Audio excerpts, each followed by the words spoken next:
Good evening, everybody.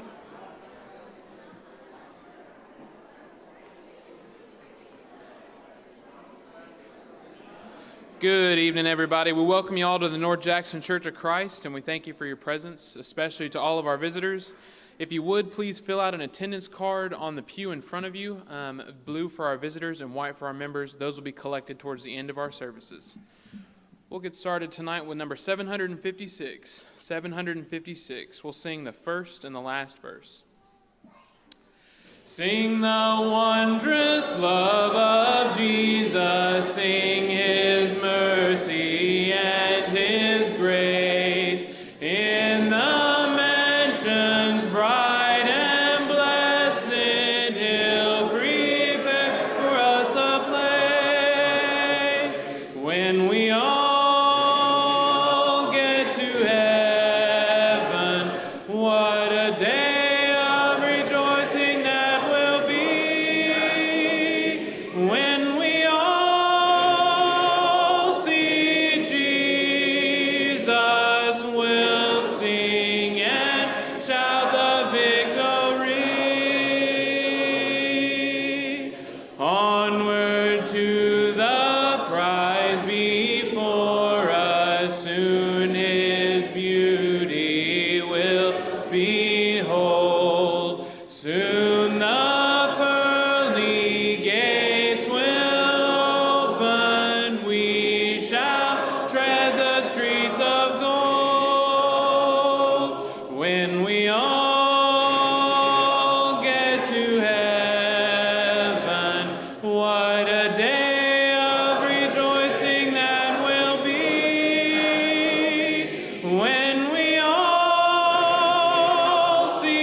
Good evening, everybody.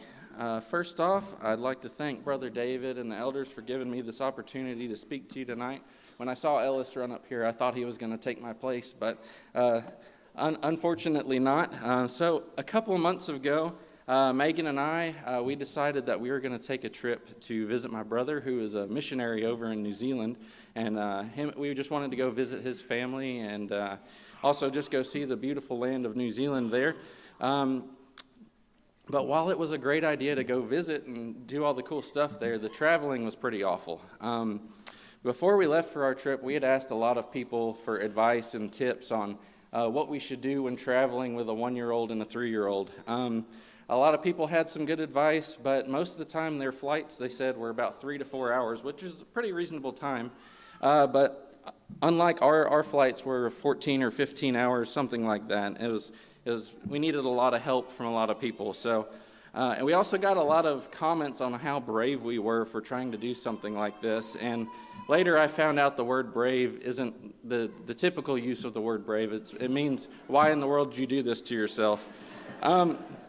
So what I've done for you tonight is I put together 3 tips that will help you survive flying with your children if you still have them. So tip number 1 is to practice your fruits of the Spirit. Galatians chapter 5, and Paul tells us some of the qualities and properties that we should have as Christians that we can use in any situation in our life, and that includes getting through the TSA security line with 2 screaming kids. Galatians 5:22 and 23 tells us, but the fruit of the Spirit is love, joy, peace, patience, kindness, goodness, faithfulness, gentleness, self-control. Against such thing there is no law. And on our trip, we found out that we needed a lot more practice in at least 5 of the 9 fruits of the Spirit. And patience and self-control was definitely one of the ones that I need help with. So my next tip for you is to be prepared for any situations and for all circumstances. So whenever you fly, they let you carry some luggage with you so that you can have some stuff while you're on the plane. And we were able to take on 3 carry-on bags. And in the first one, we took our normal stuff like your cell phone chargers, your extra clothes, and and all of our important documents. But in the other two, you might think we were a little crazy because if you looked in there, you might think that we're like a traveling daycare, because one of them was full of entertainment and toys for our 3 and our 1-year-old, and the other one was full of snacks. And by the time we got to New Zealand, all those snacks were gone. But if it wasn't for Megan preparing all that stuff for us, I don't know if we would have made it back on that trip. I'm so glad that she was able to prepare all that stuff for us. It would have been a lot more difficult if she didn't. But if you think about it, we are all sort of preparing for a trip. It's not a trip to New Zealand or Australia or Europe or anything like that. Our trip is a spiritual trip where our life here on earth is our preparation for our trip to either heaven or to hell. And in Matthew chapter 24, Jesus tells us the importance of being prepared and being ready spiritually. He says in verse 42, he says, "Therefore stay awake, for you do not know what the day your Lord is coming. But know this, that if the master of the house had known what part of the night the thief was coming, he would have stayed awake and would not have left his house to be broken into. Therefore you also must be ready, for the Son of Man is coming at an hour you do not expect." And my last tip for you tonight is that the destination is worth all the turbulence. So while we did have a little bit of turbulence as we were flying into the Wellington airport, Wellington's known for their really big winds there. So we had a lot of turbulence coming into Wellington, but just a quick thing. Carter thought the turbulence was like a ride. He thought it was pretty funny. While everyone else was gripping on their seat for dear life, he was over there laughing next to us. So, but the turbulence I'm talking about is sort of the struggles that we have in our life. The destination is worth all those struggles. And one of the biggest struggles I had on our flights was on our long 15-hour flight. We had finally gotten our boys to sleep. They were sitting in one seat next to each other, and while it was cute there for a little while, Carter ended up kicking Connor into the floor, and Megan and I made the executive decision that I would be the better bed for him to sleep on. So I ended up sitting there while he slept on me for the next 6 hours, and I figured out pretty soon that Connor was a very light sleeper, and any slight movement I made, he would wake up and he would start crying. So I sort of had to sit there and just, the whole time I was thinking to myself, why have we done this to ourselves? Is this trip even worth it? And just rethinking all the decisions I've ever made in my life. But after the few hours of trying not to move and just all the pain that I was causing, I wasn't able to adjust myself, and no sleep, we finally made it to New Zealand, and we had an amazing trip while we were there. But what I'm really trying to get at here is we're probably going to have a lot of struggles while we're here on earth. We're going to have that turbulence. We're going to have hard times. And we as Christians, we know that there is a hope for us. We know that there is a destination lined up for us as long as we keep that faith and stay the course when our lives are over. And we can finally say the famous words from Paul. He says in 2 Timothy chapter 4, verse 7, he says, "I have fought the good fight, I have finished the course, and I have kept the faith." And so tonight we offer the invitation. If you aren't a Christian and would like to be added to the Lord's church, we can do that for you today. And if you're a Christian and you just want to get back on track with the Lord, or if you just need prayers from the church, I ask that you please come as we stand and sing the invitation song. Just as I am without one plea, but that thy blood was shed for me, and that thou bidst me come to thee, O Lamb of God, I come. I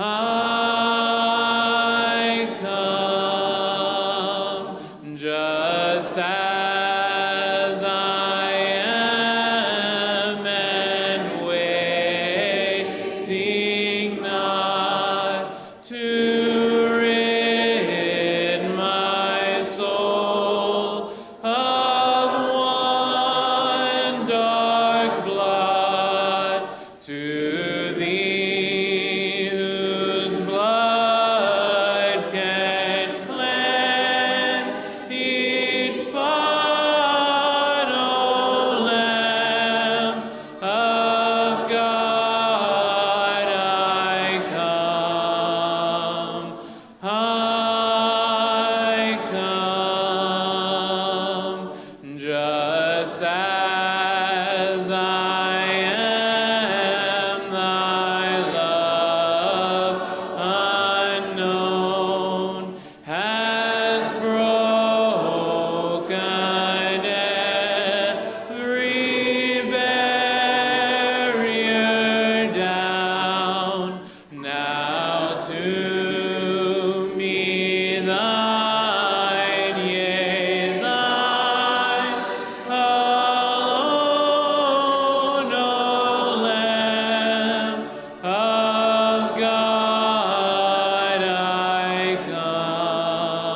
Tommy, thank you for that reminder to be thankful that all of my relatives are within a car's drive away, but also for the analogy that we are getting ready for a trip onto somewhere that is better than we could ever imagine.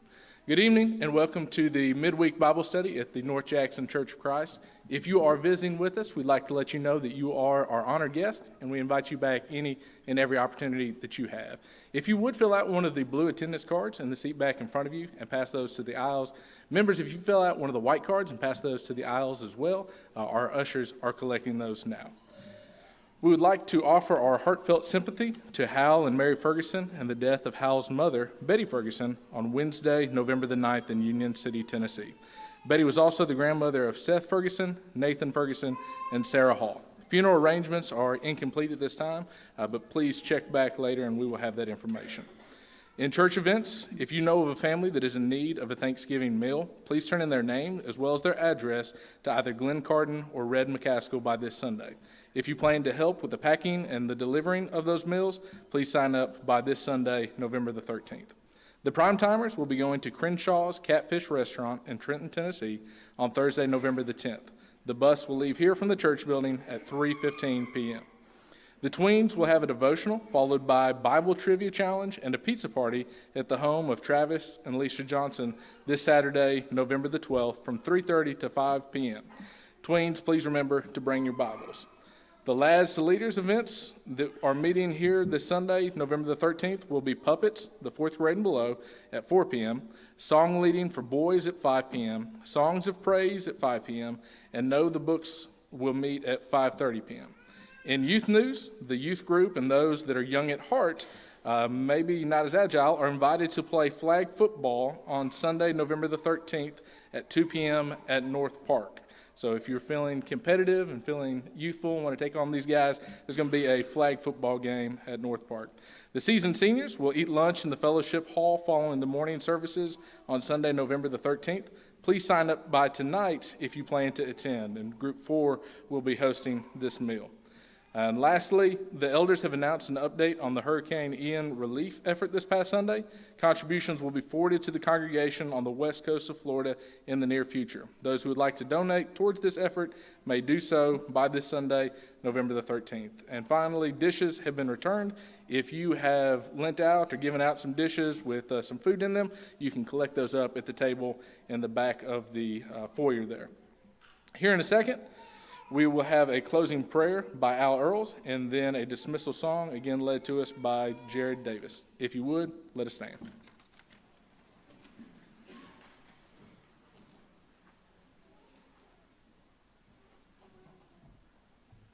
Pray with me, please. Holy Father, we thank you for the day. Thank you, Father, for allowing us to come together with your people to spend time in fellowship and study. And we pray, Father, the things we hear and learn this night will be beneficial to us and we could be better service to you throughout the week. Thank you, Father, for the message we've heard already, and we pray, Lord, you be with us through the rest of the week. Help us to serve you in all that we do. In Christ's name, amen.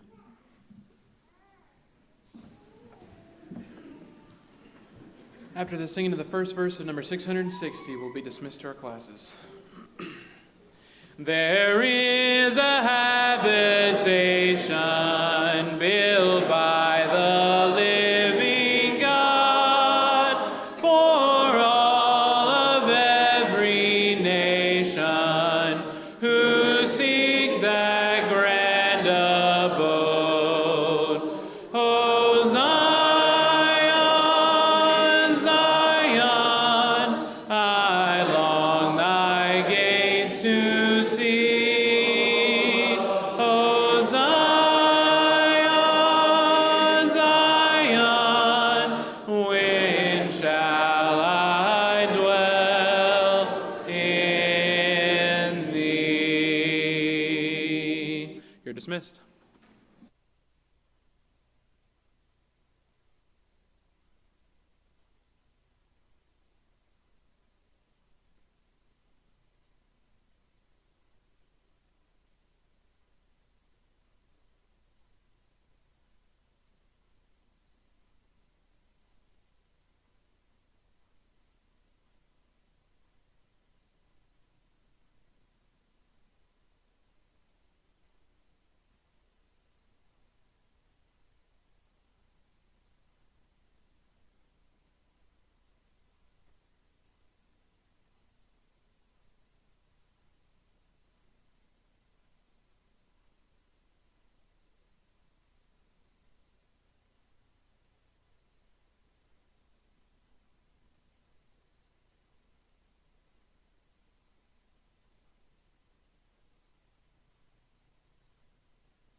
Okay, I think we're ready to start.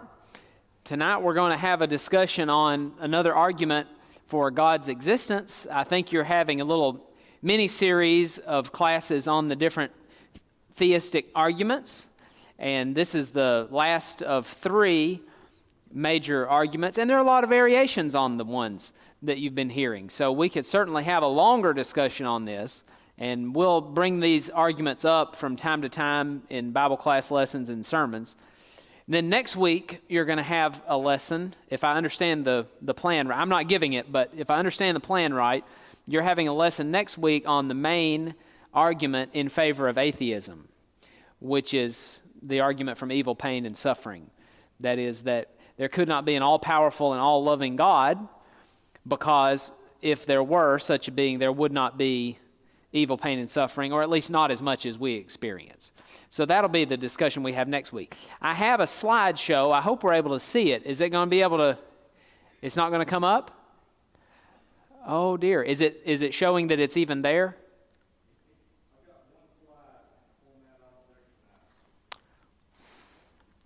Okay. It would really be helpful if you could see the slides. So just because what we have to discuss tonight is a little bit on the side where we need to be able to follow an argument. So pause. Y'all can discuss amongst yourselves for about 2 minutes, if maybe if that. Okay.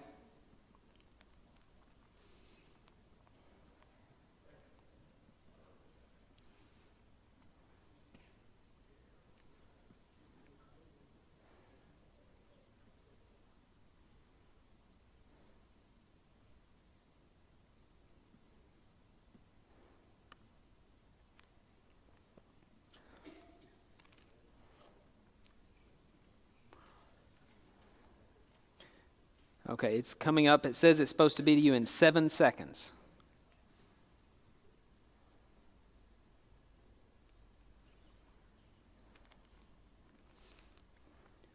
Okay, it says it should be up to date, so hopefully you'll be able to see it now. Okay, now the arguments that you've heard so far, who would like to give me a little recap? Tell me, you've had 2 nights of this, so we're going to go back 2 weeks in our mind. And if I remember correctly, the first night you heard the argument based on the existence of the cosmos or the existence of the universe. And so how might that argument go? It's up here. I'm going to give you a sample one just to give you maybe a refresher. I don't know if you phrased it exactly like this, but this is one way you could put a cosmological argument, that every contingent state of affairs, that is a state of affairs that could be otherwise, has an explanation. In other words, let's think of a contingent state of affairs like Caleb is talking to the class. That could be otherwise. Well, what's required to explain that? All kinds of things, like Caleb being born, there being a class, there being a North Jackson congregation, all the things that lead up to that, lots of explanations for that. So that's a contingent state of affairs that has an explanation, but the universe itself requires an explanation. I mean, if we keep asking why over and over again, why is there a North Jackson church? Well, some people got together and started that congregation. Well, why were they able to do that? What explains that? Well, they were born. And what explains that? Well, their parents met, and eventually you'd get back to there's a United States, and then you would get back to, well, there's a North American continent. Why is there a North American continent? There'd be a geological explanation for that, but eventually you'd get back to, well, there's a planet Earth. That's one of the explanations for why there's a North Jackson congregation. If there were no planet Earth, we wouldn't be here. Well, why is there a planet Earth? Well, there's a universe in which the Earth came to be, and why is there a universe? You eventually get back to, that is part of the explanation for why I'm standing here talking to the class, isn't it? If there were no universe, I wouldn't be here. You see how all of those contingencies have to be met. And the universe itself, because it could be otherwise, I mean, it could be that there were no universe, then it would have to be explained, and God is the explanation for that. So I realize you already had a discussion on some kind of cosmological argument like that, but does that sound sort of like the type of thing you discussed a couple of weeks ago? Is that in the ballpark? Does anybody want to add something as a way of review They help us remember what we talked about. Any kind of cosmological argument, and there are a number of them. I mean, you could base it on the beginning of the universe and say everything that has a beginning has a cause. And the universe itself had a beginning. Scientists agree on that. And Christians and non-Christians alike agree the universe had a beginning. Well, everything that has a beginning has a cause. And so what is the cause of the universe? It's got to be something powerful enough to bring a universe into existence. And a lot more details about that. But you see what I mean? Arguments that are based on the existence of the cosmos or the universe. Okay? Anybody want to add before we skip on down to what we talked about last week? Last week was the argument from design, so that nature exhibits design, that it looks like it was put together to accomplish certain purposes. And that's on the level of outer space, the planets, the solar system, but it's also on the level of plants and animals, including people. That is, they look like they were designed to fulfill various functions. And my favorite one to talk about in a class setting like this is the giraffe.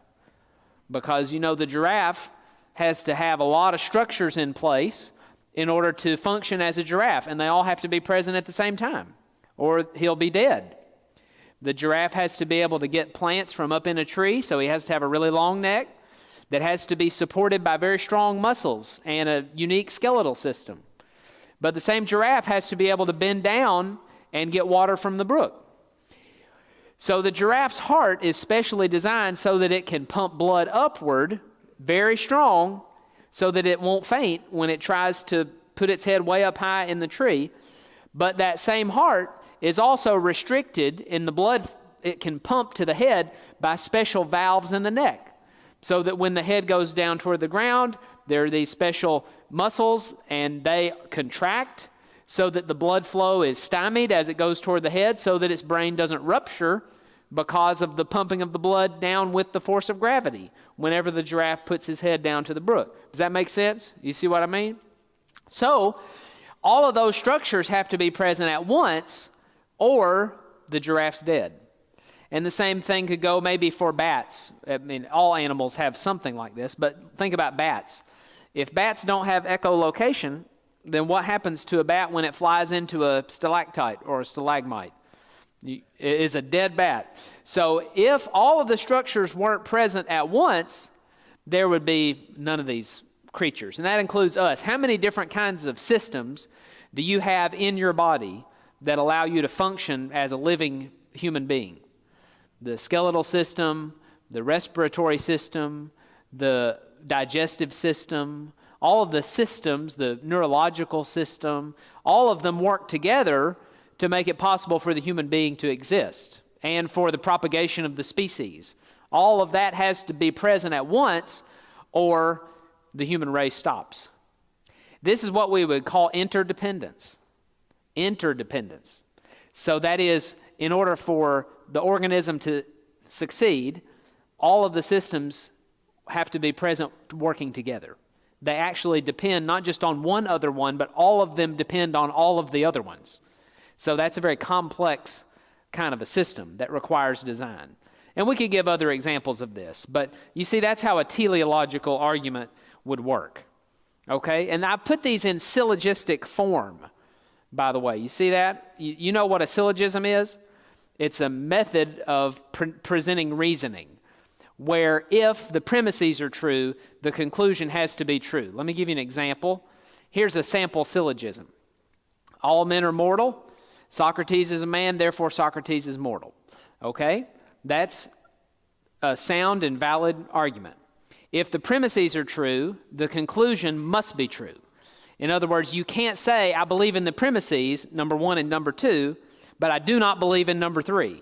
If you were to act that way, we would say there's something wrong with you in the head. You would say your cognitive faculties are impaired. If you say, I believe that all men are mortal, and I believe that Socrates is a man, I just don't believe Socrates is mortal. Well, that would be a problem. We would say you've committed an error in your reasoning somewhere, because if it's a sound and valid argument, true premises lead quite naturally and irrefutably to the conclusion. Any question about that? All these arguments, these three arguments, can be stated as syllogisms, where if you believe the premises, the conclusion that God exists as the designer of the universe, or as the explanation for the existence of everything else, or as the moral lawgiver, which is what we're going to discuss tonight, that conclusion must be true. And that's why I think it's very powerful to phrase them as syllogisms. And you can have these slides if you want, or you can just write down the arguments. Because when we talk to somebody who doesn't believe in God, we can say, I've got a good argument. I've got several good arguments for God's existence. A lot of atheists, I think, just assume that there are no good arguments for God's existence. They just suppose, well, people believe it by faith, and when they say that, they mean people have no good reason. They equate faith with blind supposition. Then they say if somebody has faith in God, that means they believe in God even though they don't have any good reason to. But biblical faith is faith based on evidence. That is, we believe only that which is warranted by the evidence. So what we believe is no more than what is warranted by the evidence God has given us. And that's certainly true in the case of God's existence.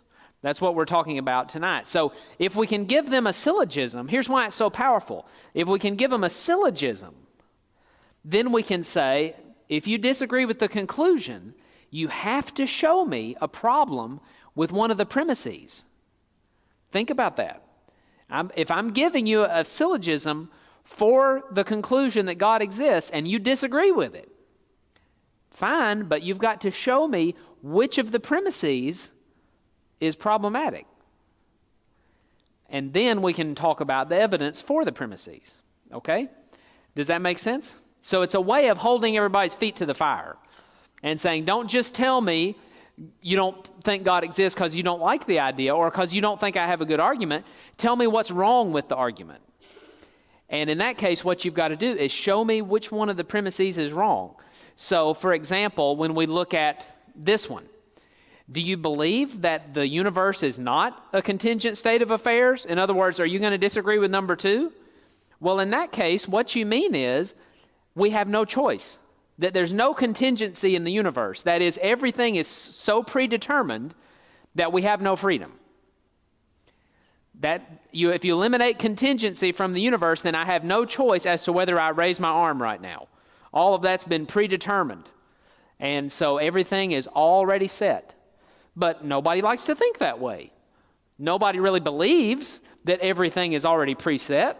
They believe they have choices. So then that means premise 2 is true, that the universe does include contingency. It's a contingent state of affairs. That's just an example. Okay, what about our argument for tonight? Here's our argument for God's existence from morality. And this is going to lead to the conclusion that God exists as the moral lawgiver. Notice that each of these arguments we've considered leads to the existence of God, but under a different aspect. When we talked about the universe or the cosmos, we concluded that a first cause for all of the universe must exist. So it's God as the first cause of the universe, the uncaused cause, the explanation for everything. And then in the second place, when we talked about the teleological argument or the design argument, we were talking about God, the existence of this being who is the organizer of everything, or the one who puts purposefulness in the creation. And then tonight we're talking about the existence of God as the one who defines value and obligation, the one who is the moral lawgiver, who decides what we must do and what is of ultimate value in the universe. So you see how we can talk about God existing under different aspects. Any question or comment about that? Some of you look like you're on the verge of speech. So this is where you can jump in there and ask a question or make a comment. I realize we're trying to pack in a good bit of material in a short amount of time, but that's just the nature of this course that we have. Okay.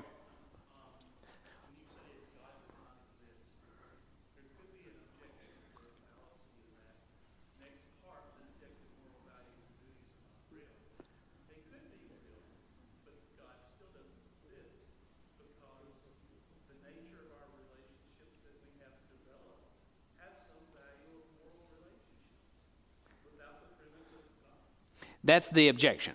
Right, we'll talk about that. That's right. Okay, so here's our argument, and we'll get to his comment as we go. Number one, if God does not exist, then objective moral values and duties are not real. Number two, objective moral values and duties are real. Therefore, number three, God exists.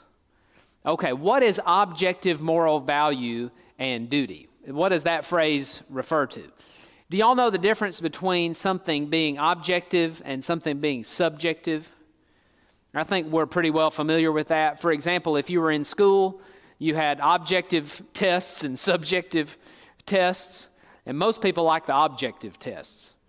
Objective tests are where the answers are in a grade key or an answer key, and anybody can grade the test. Even somebody who doesn't know the material can just look and see if your answer matches what's on the answer key. So the fact about what answers are right and wrong is something that anybody can discover who can find the answer key. You just look at it and see what it says, and you compare that with the test. So a second grader could grade a college exam that way because she could look and see, well, the answer's A. Did the student put A? She doesn't need to know anything about the material. It's just objective. It's a fact that can be discovered. Objective, when we talk about moral values and duties, refer to what is the case even if other people disagree, or even if we disagree. It's just a fact about how the world is, independent of what anybody takes it to be. Let me give you an example. It is an objective fact of morality that killing 6 million Jews is wrong, which is what happened in the Holocaust.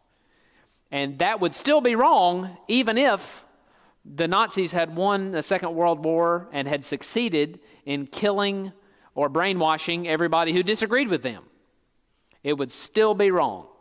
That shows it's an objective fact of morality. It's not subjective, meaning the fact about it is not something we discover by looking in ourselves and seeing how we feel about it. And we're familiar with dealing with objective facts. I mean, let's ask a question not about morality, just about something else. Suppose I asked you, for what team in the NBA does LeBron James play? For what what year? Well, this year. Who's he playing for right now? And in order to answer that question, you would not say, let me examine my feelings and see how I think about it. Because really, there is an objective fact in the world about which team LeBron James plays for. And you could look out and check the world. I might say it that way. I know that's a kind of a silly way to say it, but just check the world. See how things are. Go to the relevant sources of authority about the rosters for NBA teams. Maybe you go to NBA.com, or maybe you go to the Lakers website and you prove that LeBron James plays for the Lakers. See, facts are that way all day long. We deal with objective facts in the world. We just check and see how things are. But somehow when it comes to morality, people suppose, well, that's all just subjective sometimes. People say, you've got your idea about what's right and wrong, I've got my idea, and maybe we're both right, even though we disagree. Well, we'll talk about that in a minute. But I just want us to now notice the difference between an objective fact in the world and a subjective feeling. That is, to determine the truth about things that are objective, we check the world. We see how things are. And we discover it. Notice we discover it by looking outside of ourselves. And we do not discover the truth about it by looking inward and asking how we feel. Okay? So those who do what's right, who do what is objectively right, are those who do what's right in the eyes of God. Because, for example, Ecclesiastes 12:13 says that the whole of man is to fear God and keep his commandments. So that's what's right. And that is true even if I disagree with it. Remember a minute ago we said the Holocaust was wrong even if I say it's right. And even if everybody says it's right, it's still wrong. That means it's an objective fact. And that's how we're going to say the truths of morality are. But they could not be that way if God did not exist. We're going to argue for that, okay? Yes.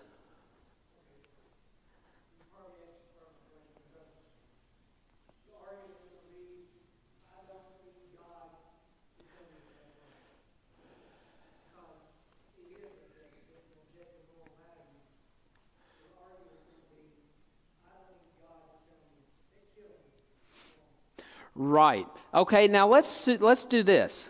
I have a slide where I think this will be answered.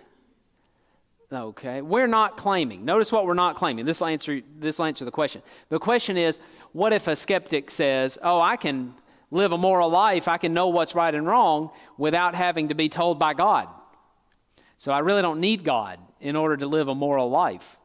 Well, we're not saying that it's impossible for skeptics to behave morally or for them to recognize objective values and duties, or that it's impossible for them to theorize or study about them. So whether skeptics know about them or not, or they can come to discover them in various ways and still not believe in God, that's really not what we're claiming. We're not making a claim about, can somebody come to know that murder is wrong, or that the Holocaust, as a big example of murder, was wrong, or if it's wrong to beat your wife or cheat on your taxes, or whatever the case may be. We're not arguing that they cannot come to know that. We're saying, what is the thing that makes it objectively wrong, independent of what anybody says about it? That's the question. What is the grounding of it? What explains why it's wrong, even if everybody were to say it's right? And we're going to come to the conclusion that God is required for that. Okay, Mr. Al? I think you're probably done with my question. Why is killing 6 million Jews objectively wrong, but dropping an atomic bomb on Hiroshima and killing 100,000 Japanese objectively right? Oh, well, that is I don't think I'm going to come to that, actually. The question is, why would killing 6 million Jews be wrong and dropping a bomb and killing over 1 million Japanese people be right? Well, I'm not going to talk about that tonight because I don't have time to talk about what I've been assigned to talk about. But the question is, the reason I bring that up as an illustration, that's a good question, really. It's just not my topic. Because we did it, I don't think that'll work. But it's just beyond my topic to give an explanation about that. But we can talk about it another time if you want. And what I want to say is I'm using that as an example to prove that there are objective moral values and duties, whatever we may take them to be, that everybody really believes in this. And I'm going to get to it. So I want to forestall comments for the moment because I really am going to get to examples of cases where even skeptics will say, yes, there are some things that are absolutely wrong no matter what anybody says about them. And the only way to explain that is to say that they're grounded externally to all of the human actors. That is, if we say that something is wrong, even if every human being says it's right, then what we're saying is there has to be some grounding, some explanation for that rightness or wrongness beyond the human beings who suppose about it, who think about it. What we are claiming is God makes objective morality possible as the creator and sustainer, and that God is implicated in claims to objective morality because he's the foundation of it. So let's talk about the first premise, okay? The argument is, if objective moral values and duties are not real, if God does not exist, then they're not real. But they are real, so God is real. Okay, so what about the denial of the first premise? Someone says objective morality is real, even though God is not. So somebody says, oh, we've got all these moral rules that are good. Don't lie, don't steal, don't commit adultery. We have all these moral rules, but you don't need God for them. So God is not real, but we've got all of these moral rules that do apply. So objective morality is real, even though God is not. But there are problems with this, and I'm going to give you the problems with this objection, and then we can have comments on it if you want to. A rational consensus is not the same as objective morality. Everybody agreeing on something is not the same as coming to some objective standard. It's just agreement. We might get all kinds of people to agree about all sorts of things, But that doesn't mean that that's the objective standard that's binding on everybody. Because what we're saying is there are some rules that are binding on everybody, even if they deny it.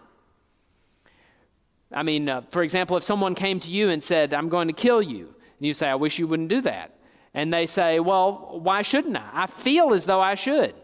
And you say, well, it's wrong. And they say, well, everybody I talk to says it's right. I have, in my culture, that every so often we pick someone to kill, and it's popular, we believe in it, and you're the one I've decided to kill. Well, on what basis could we say that the person has made the wrong choice? It seems as though we can make an appeal to a head count, and we can say a lot of people disagree, but suppose we're in maybe a world where everybody we know agrees with it. Well, let me give you a real-life example. When anthropologists first discovered the Eskimo peoples back in the 19th century, and the Eskimo peoples had some strange practices that they had been doing for generations, and they hadn't really been discovered, but that they did wife swapping.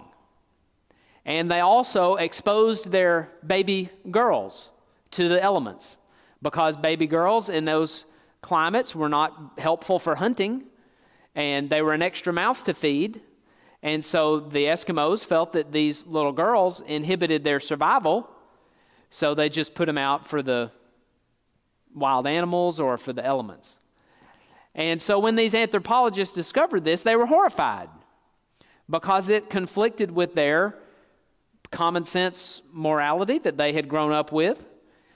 Well, how do we address a situation like that? Because in our postmodern society, a lot of people would like to say, well, whatever they think is right for them is right for them. And in our culture, we don't do that. But we can't really frown too much upon what other people do. It's kind of live and let live. And just, that's their practice, so let's not worry about it. But it's very hard to do that when they're killing the babies, isn't it? It's very hard to do that when you think if my wife were traveling in that area, then she could become victimized by something, or that they practice these things that just seem abhorrent. So how are we going to address that? Well, their consensus about it, and our consensus doesn't prove what's right or wrong. It's just cultures differ on those matters. But they seem to differ in ways where we would say, this is absolutely wrong. This is objectively wrong. That they need to change. They need to move to Georgia. They need to move to Tennessee or somewhere warmer so they don't have to expose their children to the elements. And they need to respect the sanctity of marriage. So a rational consensus is not the same as an objective standard. Or here's another way to put it. Suppose we say, how many people are in the room? Let's just say my count is 300. We have 300 people in the room. But that's a preacher's count. But let's say we have 300 people in the room. That's my estimation. And you say, Caleb, that's way too high. That's not how many there are. Well, we have a disagreement there. What's the answer? How are we going to solve it? If we care about how many people are in the room, what would we have to do? We would have to have some way of having a standard. We'd have to have a count. We'd have to have some kind of an explanation. So we'd have to make an appeal to evidence about the moral standards which we're considering. So a rational consensus, one way or another, would not prove that we had objective standards. Do you see what I mean? It's not just saying, raise your hand and vote. We live in a democratic society, and we like to think that things get settled by raising your hand and voting. And there's value in democracy. I'm not questioning that. But if we think in that way about morality, we're liable to think, well, whether something's right or wrong is settled by how many people vote for it or vote against it. Well, that may settle the law, but that doesn't settle what's right and wrong. That's a different question. And so that's why we're saying we have to look beyond the disagreement and say, is there an objective standard? Does that make sense? Okay, notice evolution, we'll get to comments in just a minute. Evolution selects beliefs for survival, but not for truth. See, sometimes people want to say, oh, I've got objective morality because we've evolved it. And because we're the highest animals, that makes our beliefs normative for everybody else. Because we're higher than the apes, we've developed this cognitive ability, And so that makes us able to establish our moral norms for ourselves. And so we take it that we're objectively right because we're much smarter than all of the other animals. But evolution, according to Darwin and neo-Darwinism too, selects beliefs for survival. Darwinism is concerned with survival of the fittest. Everybody who knows anything about evolution knows that. That's the purpose of it, according to Darwin, is to make super strong animals that will be able to survive in competition with all the other animals. It doesn't select for truth. It selects for power. It selects for brute strength. And so whatever evolution produces shouldn't be trusted in terms of cognitive content. We shouldn't say, oh, well, if evolution produced our ability to discern what's true, then we must be on to the truth. Well, why? We would question that. Evolution doesn't select for truth or no ability of truth. It selects for brute strength and survival. And then notice that evolution has never produced any explanation for human morality. Animals don't do what we do. Animals are not subject to moral norms the way we are. I mean, think about if you see a lion eating a zebra out in Africa. You might say, well, that's kind of grotesque, but you wouldn't say the lion did anything wrong. You also wouldn't say that the lion did anything right if he avoids eating the zebra, because moral categories just don't apply to animals. Well, if they don't apply to lions and tigers and bears and apes, if we would say that an ape doesn't do anything wrong if he takes a banana from another ape, then why would the moral norms apply to us? We're just a little bit more advanced in our biochemistry, and our enhancement is for survival, not for morality. I mean, genes don't care anything about. Cells don't care anything about morality. You see what I mean? So for these reasons that are on the screen now, that irrational consensus is not objectivity, that evolution selects beliefs for survival, not for truth, and that there is no good naturalistic explanation for morality, I would say this objection doesn't work. If somebody says, oh, we can have objective morality, we just don't need God for it. Well, okay, where does it come from? If we're going to suggest that we get objective morality some other way, it's not from consensus, it's not from evolution, it's not from any naturalistic process that we can explain. So where does it come from? That's the challenge for people who object to this first premise and say, you don't need God, you can have objective rules without him. Okay? Now, who had a comment? Yes, go ahead.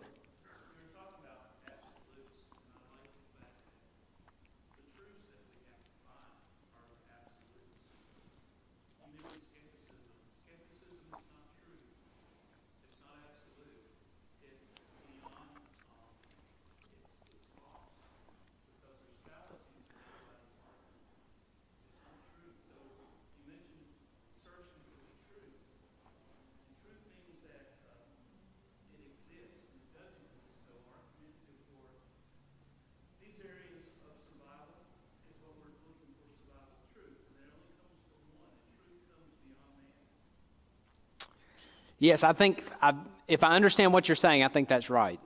Okay, now, notice a quotation from someone who's saying we do have absolute truth, objective truth, as you're saying, but we don't need God. So Jack Healy was the director of Amnesty International years ago, and he sent this out in a fundraising letter. He said, I think you share my profound belief that there are indeed some moral absolutes when it comes to torture, to government-sanctioned murder, to disappearances or kidnappings.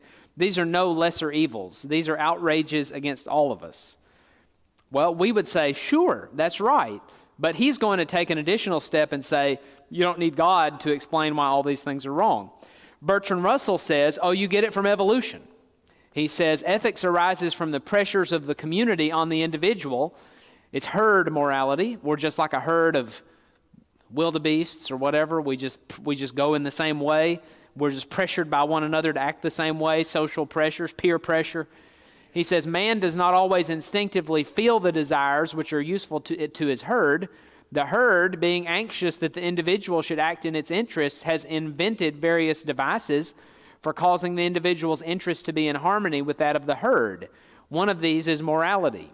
So this is the kind of talk that people will use to say, you don't need God to explain why we have moral rules. But we've seen that there are no good explanations for where it comes from.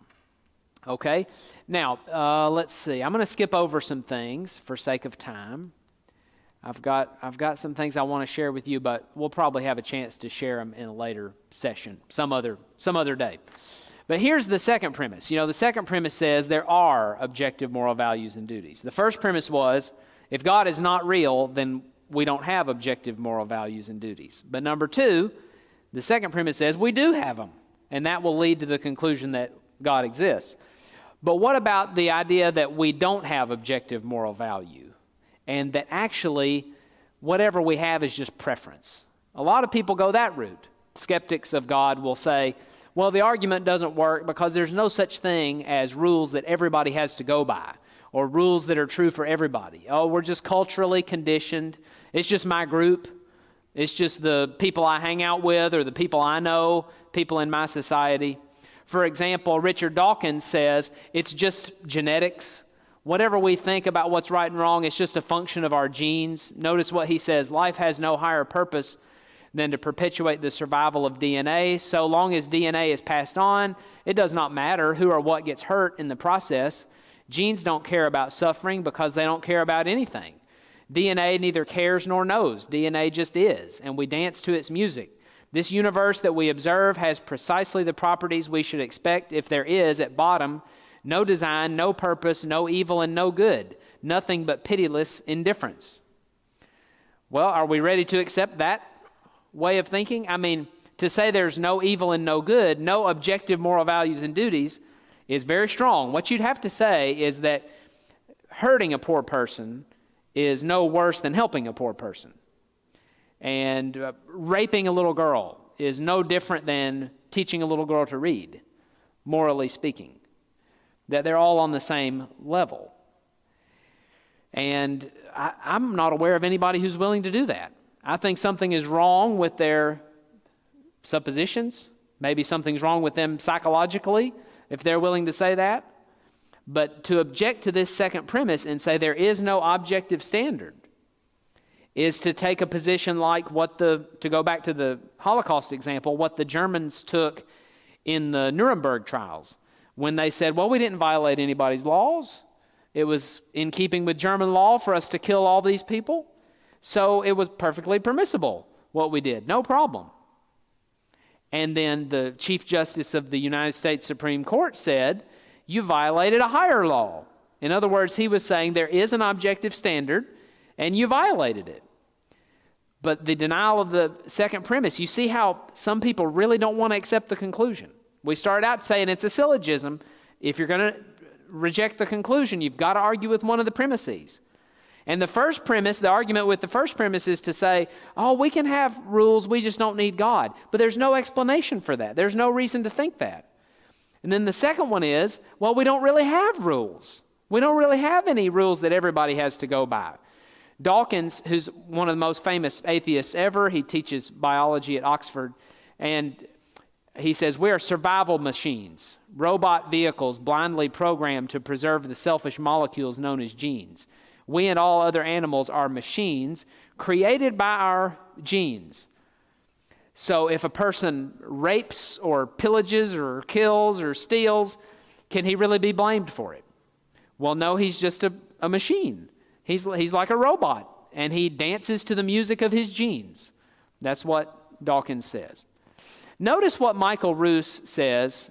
He's a philosopher of science. He says, morality is a biological adaptation no less than our hands and feet and teeth. Considered as a rationally justifiable set of claims about an objective something, ethics is illusory. So you think it's wrong for you to rape and pillage and kill and steal. He says that's really illusion. That's really not true. You think it is. You think it's true, but it's not. I appreciate that when somebody says love thy neighbor as thyself, they think they are referring above and beyond themselves. Nevertheless, such reference is truly without foundation. Morality is just an aid to survival and reproduction, and any deeper meaning is illusory. So it's an illusion. That's the pains to which a skeptic is willing to go. To say that when a person objects to murder or when he objects to theft or whatever, he's not really referring to any objective standard rules that everybody should go by. He's just reflecting his culture, or he's reflecting his herd instinct, or he's reflecting his evolutionary heritage. He's not reflecting any rules beyond humanity that's given to humanity. You have to go to some extent like that to refute the argument. So if you can walk away from this class remembering the argument, that's what I would like, if everybody could remember the argument. And then when someone says, well, you don't really have a good argument for the existence of God. Hopefully that won't be anybody in your family, but I know there are some whose family members have even said, I don't believe in God. There's no good argument for the existence of God. This is a very persuasive argument, because in order to reject it, you basically have to say, all we are is survival machines produced by genetic mutations. And that is inhumane. That doesn't reflect our moral experience. The universe we inhabit is one that is endowed with human morality, with objective standard, and we can perceive that just as clearly as we can perceive the nose on our face. And to live in denial of that is to reject being made in God's image, but it's also just to reject what we experience. And so I think it's very persuasive to say, if God does not exist, then moral values and duties do not exist. But moral values and duties do exist, therefore God exists. And again, if you want to disagree with the conclusion, you have to disagree with one of the premises. Does that make sense? There's a whole lot more we could say and a lot more evidence we could give to support the premises. We just don't have time tonight. So would anybody like to make a final comment or question before we leave? Yes.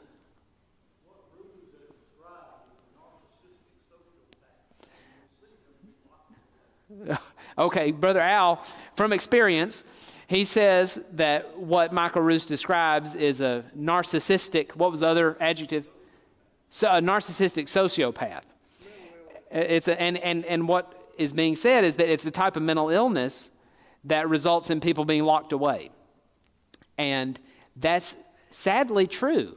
That this is why we would say, and this is a whole nother class, but if we were to say atheism is true, then we have espoused a philosophy that's not livable. It's not really possible to think through the implications of atheism and be content with it, because it leads to despair. And sometimes that despair can be covered up by some kind of narcissism that leads you to be an awful person. But what you really result in, your thought processes result in, is a meaningless universe, a valueless universe. How could it be otherwise? If we're an accident, if the whole universe is just a cosmic, no mind behind it, just might as well be a blunder, it was just some random explosion in space that created space somehow, then what are we really? We're just like moist robots, or we're just tissues or clumps of cells. We're an accident, and we should not ascribe to ourselves any objective value or say that we must do this or that. Why? We're just an accident. We're just random, chance, naturalistic processes, just like a plant growing, just like a tree growing. I'll say this and then I'll stop. Next time we talk about this, I'll probably show you how that Union Theological Seminary in New York had a day of chapel, and we had chapel at Freed-Hardeman. They had chapel at Union Theological Seminary in New York one day, and they confessed, get ready, they confessed to plants. They lined up a bunch of plants on stage and got up and went through and apologized to them. And they have a course there called extractivism, where they condemn people for doing harm to the plants. And they talk to them. Say, we're so sorry for what we've done. And if we are no different, basically, than the plants, I mean, why would we think that people should do otherwise other than act as though we're on their same level and say human beings are of no more intrinsic value than dirt? That's really the implication of atheism, isn't it? Okay, well, enjoyed discussing this with you. We'll do more on this another time. Thank you.